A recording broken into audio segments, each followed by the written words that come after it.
Au début régnaient les ténèbres. Et soudain, le Big Bang a donné naissance à des éléments dont l'expansion est infinie. Le temps, l'espace et la matière. Aujourd'hui, ils se sont développés plus que l'on ne peut l'imaginer, au-delà des limites de la planète où nous vivons, pour créer ce qu'on appelle l'univers. Que se passerait-il si soudain la Lune disparaissait ? Des tsunamis déferleraient sur les côtes du monde entier, tandis que le niveau des océans monterait sous l'attraction gravitationnelle du Soleil. Les modifications des courants marins et les changements climatiques détruiraient les cultures. Finalement, l'axe de la Terre s'inclinerait fortement et transformerait les pôles en jungle tropicale et l'équateur en déserts glaciaux. De nouvelles espèces apparaîtraient, tandis que d'autres s'éteindraient. Notre planète deviendrait méconnaissable si un jour notre satellite disparaissait.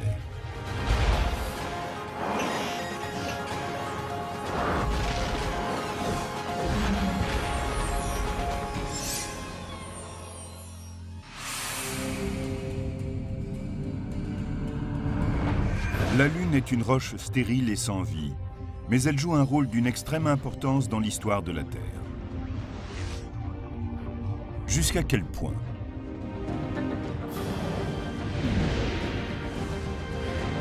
Enlevez-la du ciel et vous le découvrirez. D'étranges phénomènes se produiraient presque aussitôt, et les habitants des côtes seraient les premiers à subir les conséquences de ce changement. Il se produirait sans doute une sorte de tsunami, une immense vague dont le déferlement aurait des conséquences dramatiques.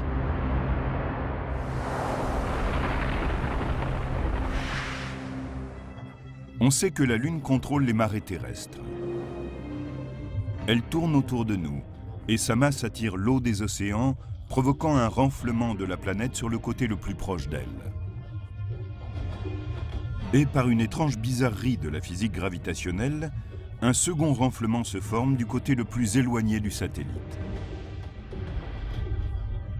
Beaucoup sont conscients que le Soleil joue un rôle dans la gouvernance des marées. Mais comme il est 400 fois plus éloigné de nous que la Lune, son influence gravitationnelle sur les océans est 3 fois moins importante.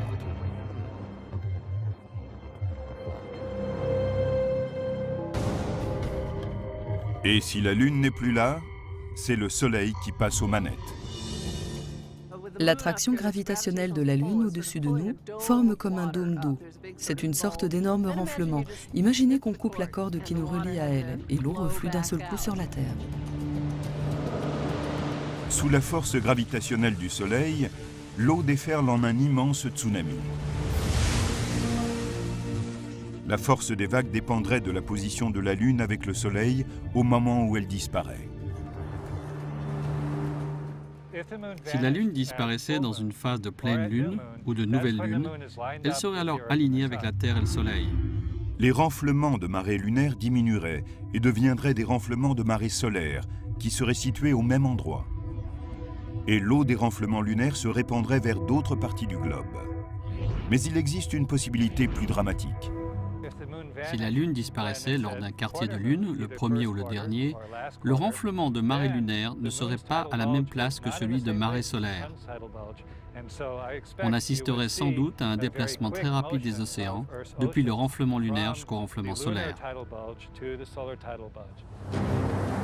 Certains experts pensent que ce déplacement des masses d'eau détruirait nombre de points côtiers autour du monde. La puissance des vagues serait analogue à celle du tsunami de 2004 en Asie du Sud-Est. Mais celle-ci causerait encore plus de morts et de destruction, car elle déferlerait sur le monde entier. Deux vagues monstrueuses s'élanceraient d'est en ouest et d'ouest en est. Une ville côtière comme Miami serait bombardée par un mur d'eau de 15 mètres de haut, détruisant la plupart des immeubles de bord de mer, balayant tout le sud de la Floride et mettant en péril des millions de vies.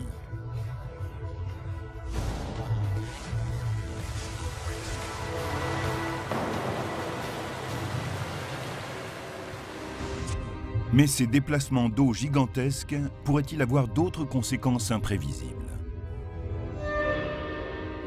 On peut imaginer que le mouvement vers l'est, l'ouest, le nord ou le sud de cette masse d'eau pourrait perturber les courants.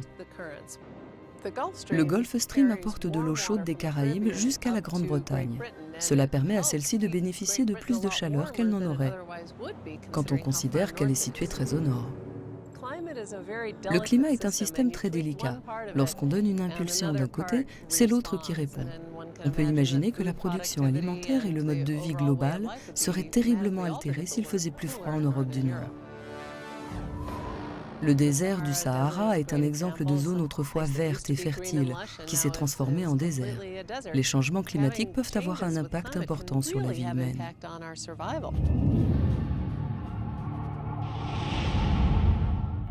Mais la conséquence la plus importante serait la disparition de l'inclinaison permanente de la Lune, une caractéristique unique qui nous permet d'avoir 4 saisons régulières. Ce qui bloque l'inclinaison de notre planète à 23,5 degrés est la présence de la Lune, qui agit comme un élément stabilisateur. Si elle disparaissait, nous entrerions dans une phase plus proche de celle de Mars. L'inclinaison de celle-ci, au lieu d'être stabilisée à 23,5 degrés, connaît des variations importantes, allant de 15 degrés jusqu'à quelque chose comme 75,8 degrés.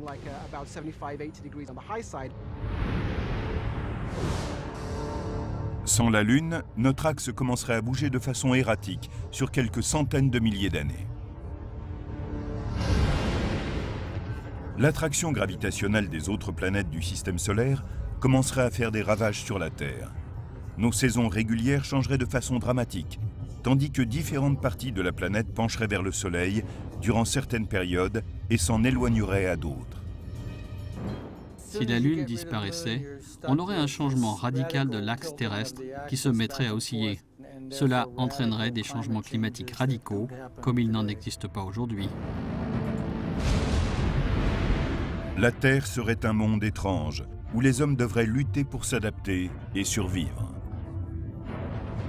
Si nous entrons dans une phase où l'obliquité terrestre devient instable, les petits changements que nous connaissons deviendront très importants. Nous pourrions voir les glaces envahir les tropiques, imaginer des jungles et des forêts vierges en Antarctique, des banquises et des glaciers en Afrique centrale. L'inclinaison varierait sur une échelle de temps de plusieurs centaines de milliers d'années. Cela correspond à l'installation d'une ère glaciaire sur Terre. Et nous savons combien l'humanité a eu du mal à s'adapter au changement de la dernière glaciation. Il est très difficile de prévoir exactement ce qui nous arriverait, car nous ignorons à quelle vitesse nous pourrions nous adapter à des changements d'environnement aussi radicaux. Et si notre Lune disparaissait définitivement, la vie en mer et sur les côtes s'en trouverait totalement bouleversée. Les requins perdraient leur talent de chasseurs, car ils ne pourraient plus traquer les bancs de poissons grouillant sous la lumière de la Lune. Les crabes, habitués à s'accoupler à marée basse, seraient désorientés par la disparition des phases lunaires. Les poissons qui pondent durant les phases de pleine lune seraient troublés dans leur reproduction. Même les plantes aquatiques primitives seraient affectées. Beaucoup d'espèces viennent en surface la nuit par interaction avec la lumière de la Lune. Lorsque celle-ci apparaît, les algues remontent et sont suivies par tous les organismes qui s'en nourrissent. On peut donc dire que l'écosystème marin est réglé sur la lumière. Tous ces organismes disparaîtraient. Ils ne pourraient plus fonctionner sans leur repère habituel.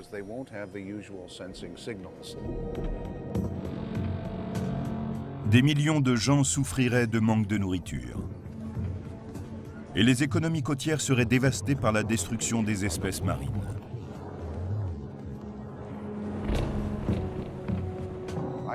Je rapprocherai la situation de celle de quelqu'un qui, en se réveillant un beau matin, découvrirait qu'il est devenu aveugle ou sourd.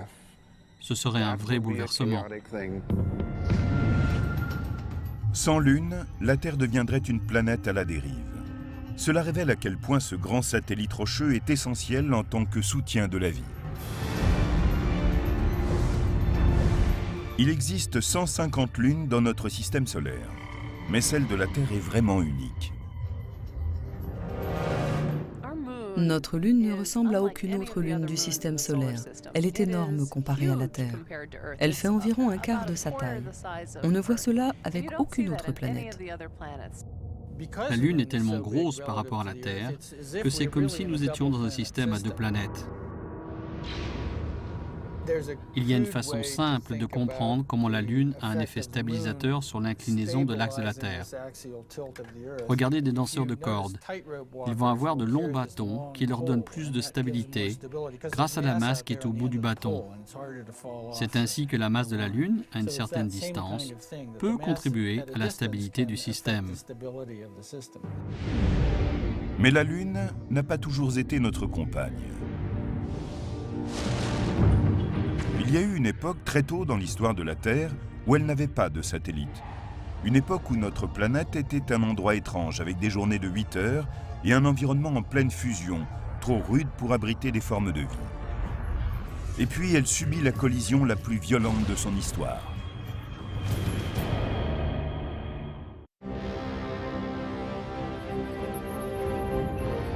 C'est difficile à imaginer, mais il fut une époque où notre Terre n'avait pas de Lune.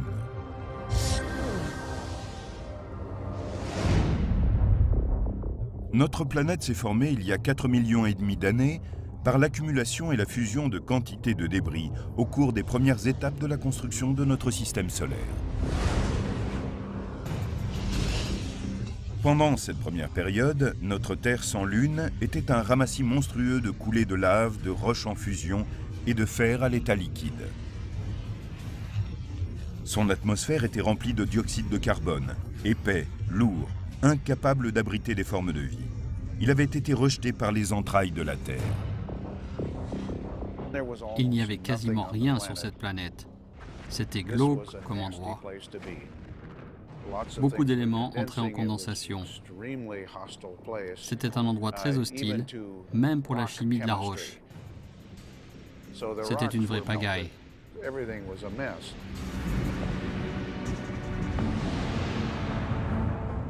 À l'origine, notre Terre sans Lune était un monde méconnaissable.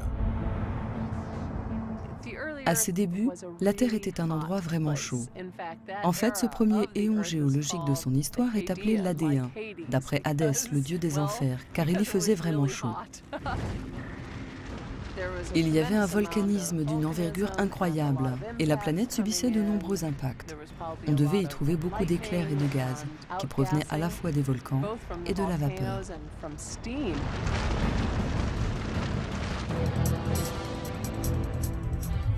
À ses débuts, le système solaire n'était guère plus stable. Il était né d'un énorme disque de gaz, de débris et de poussière qui tourbillonnait autour du Soleil qui venait de se former. Au début, notre système solaire ressemblait à une course de patins à roulettes dans laquelle tout le monde file dans la même direction, mais au sein d'un chaos général.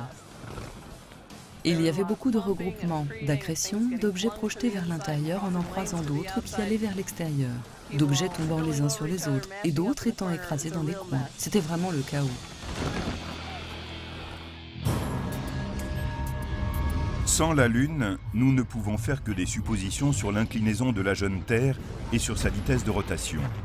Ces deux éléments auraient été déterminants par les multiples collisions d'astéroïdes et de protoplanètes qui ricochaient à travers le système solaire récemment formé.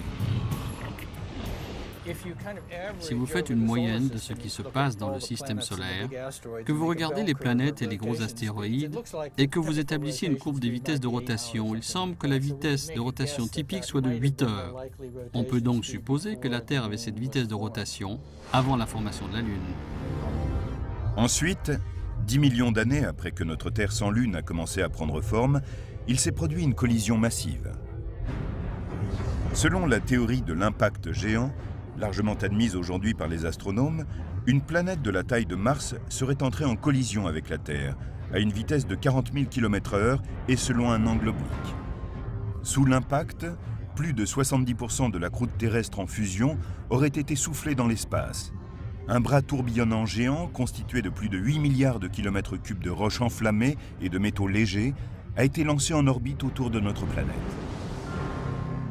La force de gravitation des plus gros éléments a commencé à attirer vers eux de plus petites particules. Et une année plus tard, elles s'étaient rassemblées pour former notre Lune.